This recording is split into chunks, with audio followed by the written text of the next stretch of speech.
During a business meeting yesterday, we were discussing the economic cycle, and someone noted that we're now 75 months into the latest recovery, and the average length of time between recessions since World War II is 63 months. Then something familiar happened. One of the people in the meeting paused and said, "You know, it may be possible that we don't go into another recession. Perhaps we'll just continue forward with this smooth, steady growth forever." That statement got my attention, as I see consumer sentiment as a barometer of future change. We saw some of these indicators in 1990 and again in 2007, when former Fed Chairman Alan Greenspan even coined the phrase, irrational exuberance, as a way to describe consumer and investor sentiment leading up to the dot-com bubble. Folks, I'm not Chicken Little, and I'm not suggesting that the sky is falling. All I'm saying is that the tide will eventually fall. It'll also come back up, just as it always has. And educating yourself to recognize changes in market cycles can make you a very wealthy person and save you a lot of drama in your life. What does this have to do with your commercial real estate investments? Well, commercial real estate is cyclical by nature, and timing is critical. The best time to buy, sell, and lease is always going to be affected by timing.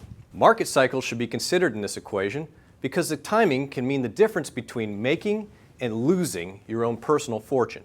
To help decode this process, let's cover some of the characteristics of the 4 stages of the economic cycle: recession, recovery, expansion, and contraction.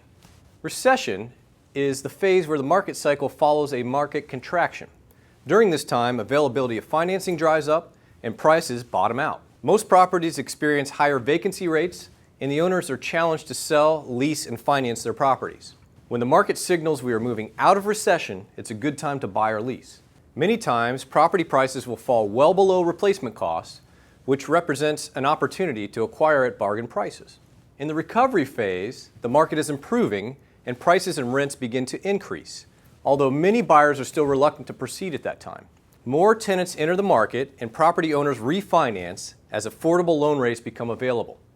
Prices are increasing at this time. This is a very good time to buy because there are still some relative bargains, and it's clear that demand for space is increasing.